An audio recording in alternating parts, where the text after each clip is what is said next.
부활주일 정말 귀하고 가장 감사한 그러한 주일이기도 하지요. 우리가 매일매일이 감사하지만 이 부활주일은 우리에게 있어 가장 소중한 그러한 날이기도 하다 생각합니다. 왜냐하면 이 부활이 없다고 한다면 우리가 가장 불쌍한 사람이 될 수밖에 없어요. 고린도전서 15장 말씀을 우리는 부활장이라고 얘기합니다. 사랑장도 있고 믿음장도 있고 여러 가지 많은 장들이 있는데, 그런데 부활장은 고린도전서 15장 부활장이라고 말합니다. 거기에 19절 말씀에 보면 뭐라고 그렇게 말씀하고 있느냐면 19절을 한번 볼까요? 우리 화면을 보면 나와라 뚝딱. 예, 시작.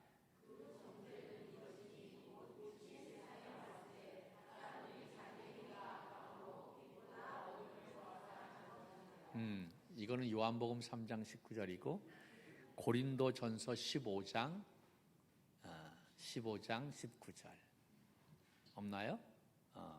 제가 읽어드릴게요. 화면에 안 나왔구나. 만일 그리스도 안에서 우리의 바라는 것이 다만 이생뿐이라고 한다면 모든 사람 가운데 우리가 더욱 불쌍한 자니라. 여러분, 우리의 삶이 이생뿐이다 라고 한다면 여기에 나와 있는 저와 여러분이 가장 불쌍한 사람들이다 라고 하는 거예요. 부활이 없다고 한다면 가장 불쌍한 사람. 그 중에 제일 불쌍한 사람이 누구? 제일 한심한 사람이 누구? 여기 있는 저겠지요. 제일 한심한 사람. 여러분, 부활이 있기 때문에 우리가 오늘 이 자리에 있는 것이 의미가 있는 줄로 믿습니다. 할렐루야. 우리는 이 부활 하나를 바라보고 우리가 신앙생활 하는 거예요. 세상에 우리가 투자를 하잖아요. 그런데 세상에 사는 투자는 확률이 그렇게 많지가 않아요. 50% 확률이다라고 하면 굉장한 것입니다. 그런데 우리 신앙인들의 그러한 투자는 100%입니다. 확실한 투자인 것입니다. 여러분, 우리는 부활 하나 가지고 신앙생활 하는데 우리가 이 믿는 이 부활은요 확실하다라고 하는 거예요. 이 고린도전서의 말씀이 이제 사도 바울이 이야기하고 있는 말씀인데 그 15장에서 그가 이야기한 것이 바로 뭐냐면 이 부활의 증인들이 굉장히 많다라고 이야기하고 있습니다.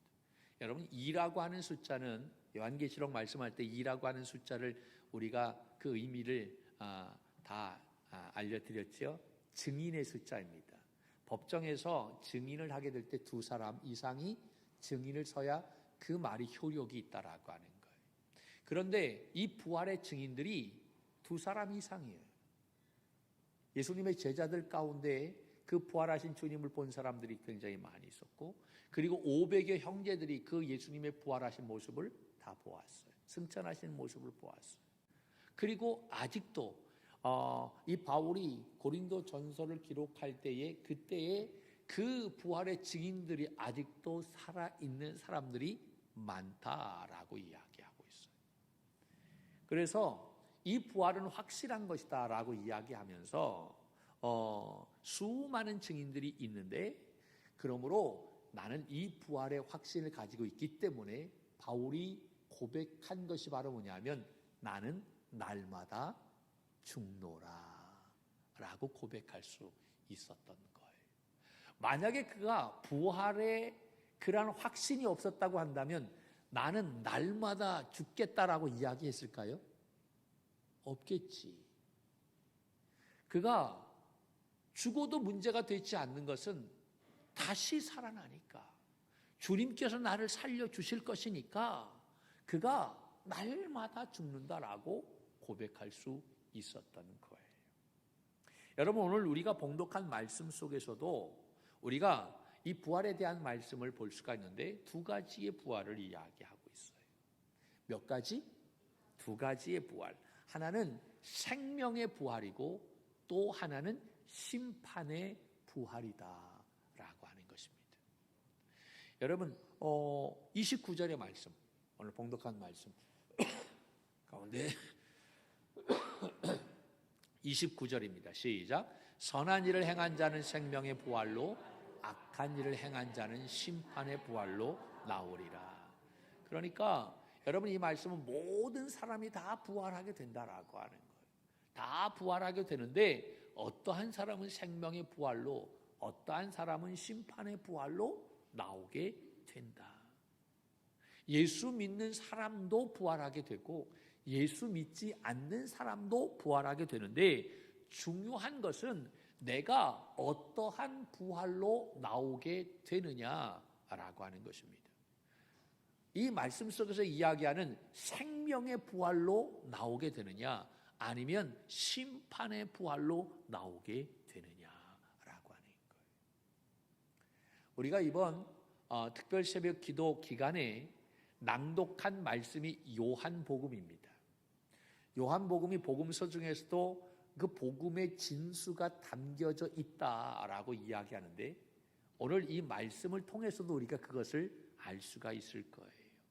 자, 21절, 22절의 말씀을 한번 볼까요? 21절, 22절의 말씀. 시작. 아버지께서 죽은 자들을 일으켜 살리심 같이 아들도 자기가 원하는 자들을 살리느니라. 아버지께서 아무도 심판하지 아니하시고 심판을 다 아들에게 맡기셨으니. 아멘. 여기에 보면, 자, 21절 말씀에 보면 아버지께서라고 했는데, 이 아버지는 누구를 의미하는 거죠? 하나님을 말하는 거지요.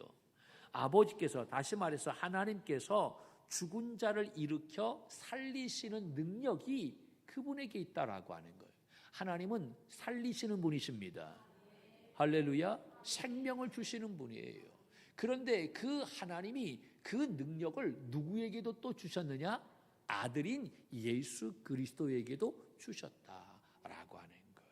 할렐루야. 그러니까 예수님도 살리는 능력이 있어요. 생명을 주는 능력이 있어요. 그런데 이 예수님이 오늘 이 말씀에 보면 누구를 살리느냐라고 그렇게 얘기하고 있어요. 예수님이 누구를 살린다라고 말하고 있습니까? 자기가 원하는 자들을 살리시느니라. 아들도 자기가 원하는 자들을 살리신다라고. 예수님은 누구를 살리느냐? 자기가 원하는 자를 살리셨어요.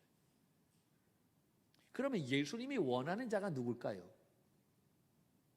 네? 예수님이 원하는 자가 누굴까요? 나? 할렐루야. 예, 여러분? 할렐루야. 여러분 정말 예수님이 원하실까요? 여러분은 예수님을 사랑하십니까? 그럼 반대로 예수님이 여러분을 사랑하실까요? 할렐루야. 예. 그러니까 오늘 이 자리에 있겠지. 자, 하나님이 살리시는 능력이 있어요. 그 살리시는 능력이 그의 아들이 예수님에게도 있어요. 근데 예수님은 살리는데 누구를 살리느냐? 자기가 원하는 자들을 살리신대. 여기까지 왔죠? 그러면 예수님이 원하는 자가 누굴까? 그것은 바로 예수 그리스도를 믿는 사람을 예수님은 원하신다라고 하는 거예요. 여러분, 우리도 마찬가지. 나를 믿는 사람을 내가 사랑하잖아요. 나를 믿지 않는데 내 마음을 줄 수 있나요? 우리 그럴 수가 없어. 예수님은 누구를 살리느냐? 나를 믿는 사람을 살리신다라고 하는 사실입니다. 그러니까 예수님은 살리는 능력, 생명을 주는 능력을 가지고 있는데, 바로 누구에게? 자기를 믿는 자들에게 바로 생명을 주는 그러한 분이시다라는 사실입니다. 그러면서 이어서 22절 말씀에 그렇게 이야기하고 있죠. 하나님이 심판하는 권세를 누구에게 주셨다? 아들에게 주셨다. 아들에게, 예수님에게 주셨다. 아들에게 맡기셨다라고 말씀하고 있어요. 그러니까 이 예수 그리스도를 믿지 않게 되면 우리는 누구의 심판을 받게 되어지는 거예요? 예수님의 심판을 받게 되는 거예요. 그러니까 21장 21절 22절 말씀 속에서 이야기하는 것이 바로 뭐냐면 예수님은 살리시는 분이시다. 생명을 주시는 분이시다. 예수님은 심판하시는 분이시다. 믿습니까? 그런데 누구를 살리느냐? 예수님을 믿는 자를 살리시는 거예요. 누구를 심판하느냐? 예수님을 믿지 않는 자를 심판하신다라고 하는 거예요. 자, 24절 말씀을 볼까요? 24절 말씀을 보면 이 말씀은 참 중요한 말씀 가운데 하나인데 같이 한번 보십시오. 시작. 내가 진실로 진실로 너희에게 이르노니 내 말을 듣고 또 나 보내신 이를 믿는 자는, 거기 다시 한번요. 누구를 듣고? 내 말을 듣고, 예수님의 말을 듣고 또 나 보내신 이를 믿는 자는, 하나님을 믿는 자.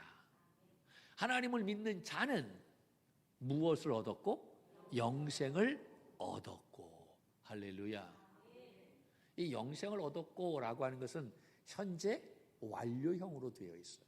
우리가 예수 그리스도를 믿는 순간에 영생을 얻었다라고 하는 것입니다.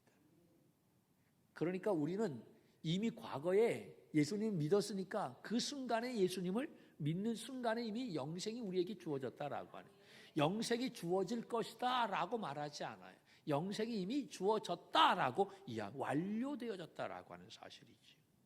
그러면서 뭐라고 얘기합니까? 심판에 이르지 아니한다. 사망에서 생명으로 옮겨졌다. 할렐루야. 그러니까 예수 그리스도를 믿으면 어떻게 되느냐? 두 가지를 이야기하고 있죠. 예수 믿는 순간 영생을 얻게 된다. 할렐루야.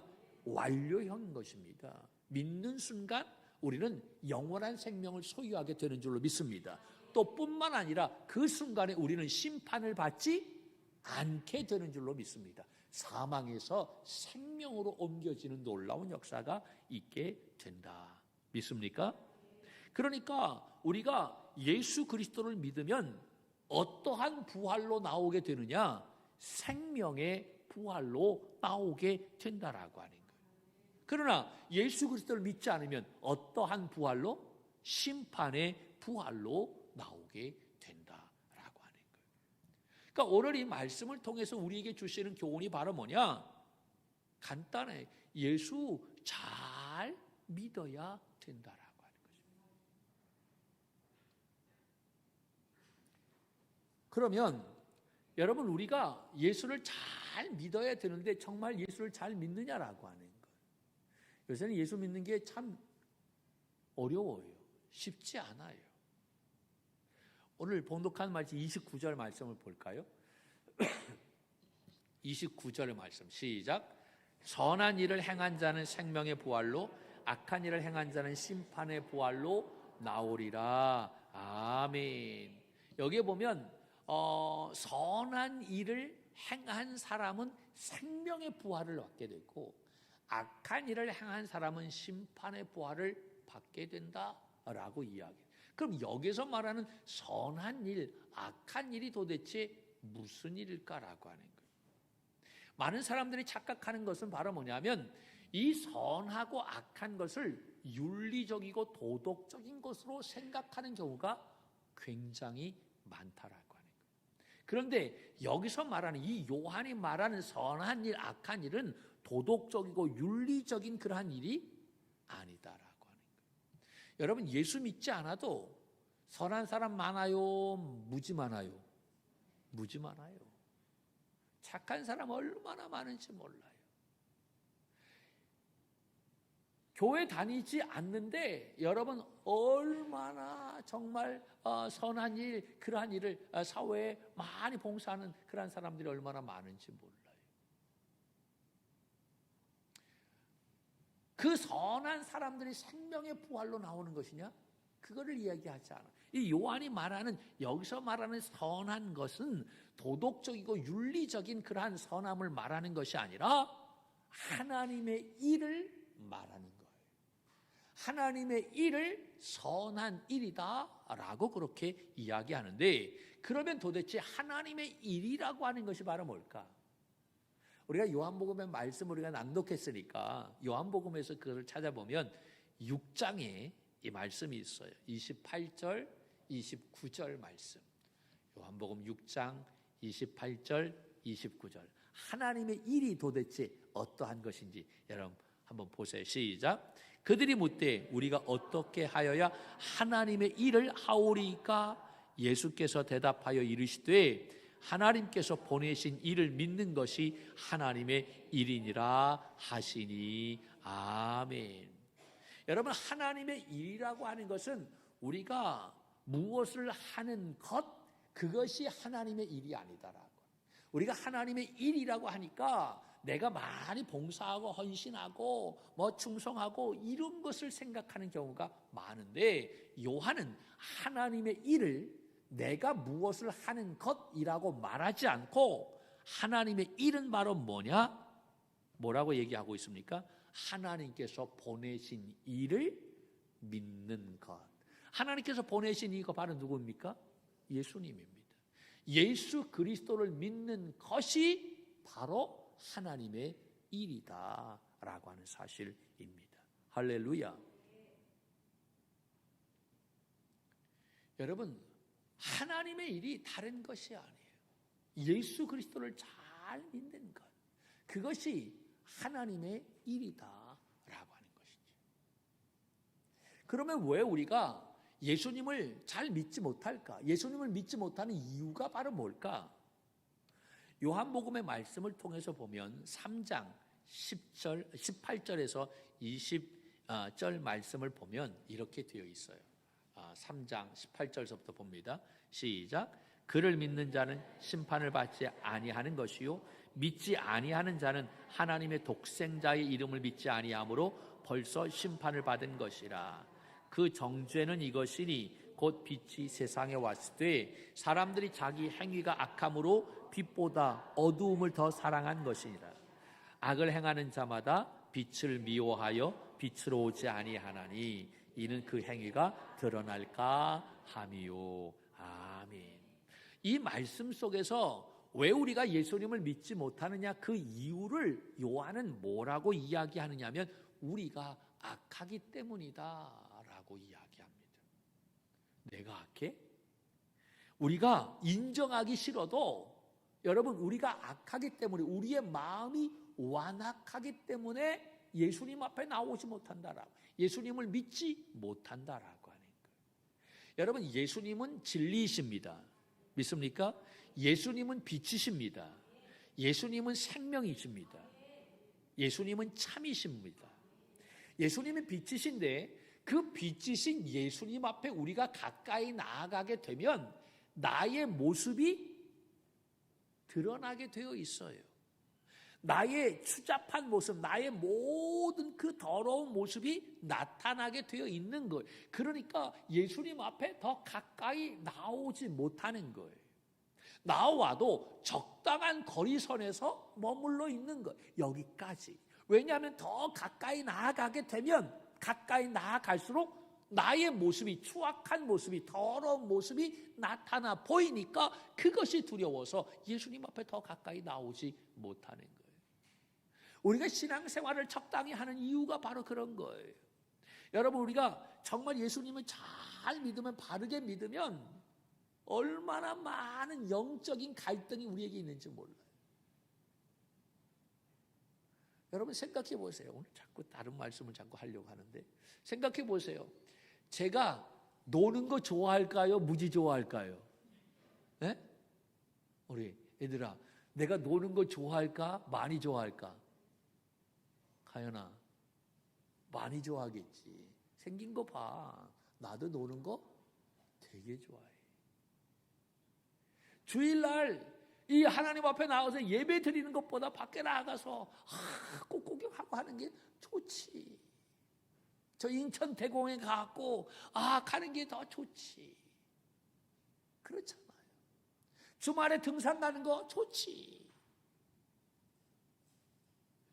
그런데 우리가 세상에서 그렇게 노는 모든 모습을 보면 다는 그런 것이 아니지만 많은 프로테이지가 80%, 90% 이상이 거의 다 죄를 짓는 모습으로 나오게 되는 것을 보게 되어요. 여러분, 우리가 그것을 하지 않기 위해서, 내가 그것을 하고 싶지만 그것을 하지 않으려고, 내가 거룩한 삶을 살려고, 하나님 앞에 부끄러운 모습이 아닌 모습으로 살기 위해서 얼마나 발버둥 치는지 아실라나 모르겠어요. 백조가 물에서 아주 멋있게 이렇게 다 있지만 그 물 밑에서는 뭐 어떻게 한다고요? 막 발버둥치. 우리 신앙인의 모습이 그래요. 하나님 앞에 거룩한 모습으로 살기 위해서 내가 세상에 빠지지 않기 위해 발버둥치는 모습인 거예요. 여러분, 우리가 하나님 앞에 더 가까이 나아가면 나아갈수록 그 거룩하신 분 앞에 나아가게 되면 나의 추한 모습, 나의 더러운 모습이 나오게 되어지니까 더 가까이 나아가지 못하는 거예요. 그러니까 예수님을 잘 믿지 못하는 이유가 바로 뭐냐? 내 마음이 완악하기 때문이다라고 말씀하고 있는 거예요. 내 행위가 드러날까 봐 우리가 주님 앞에 더 가까이 나아가지 못한다. 그래서 예수 믿는 게 이게 쉬운 게 아니다라고 하는 거죠. 굉장한 이 신앙의 영적인 싸움이 우리에게 있다라고 하는 사실입니다. 오늘 이 자리에 나와 있는 여러분은 대단한 사람들인 거예요. 굉장한 그러한 분들인 거예요. 할렐루야. 네. 우리가 예수 그리스도를 온전히 믿게 되면 생명의 부활로 나타나게 되는 줄로 믿습니다. 그러나 믿지 않으면 심판의 부활을 받게 된다. 성경은 요한계시록 20장 말씀에 이것을 둘째 사망이다라고 이야기하고 있어요. 여러분, 이 둘째 사망의 특징은 영원히 죽지 않는 그러한 사망입니다. 그곳에는 죽지 않고 죽음의 고통을 맛봅니다. 그곳에서는 죽을 수 있다라고 하는 것이 축복이에요. 그러나 그러한 축복은 그곳에 없어요. 꺼지지 않는 불못에서 영원히 죽지 않고 죽음의 삶을 살게 된다. 그것이 바로 심판의 부활인 것입니다. 그러나 우리가 믿고 소망하는 것은 그러한 심판의 부활이 아니라 생명의 부활인 줄로 믿습니다. 새하늘과 새 땅에서의 부활, 다시 말해서 천국에서의 부활이다라고 하는 것입니다. 그것이 진정한 의미의 부활인 줄로 믿습니다. 여러분, 이 생명의 부활은 두 가지의 의미가 담겨져 있는데 하나는 회복인 것입니다. 여러분, 우리가 이 부활로 말미암아 모든 것이 회복되어지는 놀라운 역사가 있게 됨을 믿으시기를 바랍니다. 죄로 말미암아 우리 인간은 죽음이라고 하는 저주가 오게 되어졌어요. 죄의 삭은 사망이다라고 로마서 6장 말씀에 이야기합니다. 죄로 말미암아 우리 인간에게 이 죽음이라고 하는 안타까운 그러한 모습이 오게 되어졌어요. 그런데 사람들은요, 이 죽음을 극복하기 위해서 얼마나 많은 애를 쓰는지 몰라요. 그런데 죽음을 극복한 사람 여지까지 한 사람도 없었어요. 우리의 힘으로는 이 죽음을 이길 수가 없어요. 그런데 예수님께서 그 십자가에서 죽으시고 3일 만에 다시 살아나셔서 잠자는 자들의 첫 열매가 되신 줄로 믿습니다. 여러분, 첫 열매가 되셨다라고 하는 것은 두 번째, 세 번째, 네 번째 열매가 나타나게 된다라고 하는 것입니다. 예수 그리스도 안에 있으면 할렐루야, 그 주님과 함께 다시 살아나는 놀라운 역사 있게 되는 줄로 믿습니다. 예수님이 그 죽음에서 생명으로 회복되신 것처럼 이 부활은 모든 죽음을 생명으로 다시 회복시키는 하나님의 능력이다라고 하는 사실입니다. 또한 두 번째는 이 생명의 부활 속에는 부흥의 놀라운 능력도 담겨져 있다라고 하는 것입니다. 단순히 회복에서 그치지 않아요. 회복만으로도 우리는 큰 은혜이지만, 그러나 부활은 이 회복뿐만 아니라 부흥의 놀라운 능력도 일어나게 된다라고 하는 것입니다. 여러분, 그 회복과 부흥은 창조 원리입니다. 그러므로 부활하게 될 때 우리의 삶은 단순히 회복되는 데서 그치는 것이 아니라 부흥하고 발전하게 되는 놀라운 역사 일어나게 될 줄로 믿습니다. 할렐루야. 그런데 이 부활의 이 놀라운 능력은 후에 나타나는 것이 아니라 우리가 살아있는 지금서부터 우리의 삶 속에 나타나게 되는 줄로 믿습니다. 우리가 바르게 예수 그리스도를 믿고 온전한 신앙의 삶을 살게 되어진다고 한다면 우리가 사는 이 땅에서도 부활의 능력을 덧입으면서 살아갈 수 있게 되는 줄로 믿습니다. 이 부활의 능력은 회복과 부흥으로 우리의 삶에 나타나게 된다라고 하는 것입니다. 이 놀라운 은혜가 우리 모든 믿음의 종들의 삶 속에 가득하기를 주님의 이름으로 간절히 축원합니다.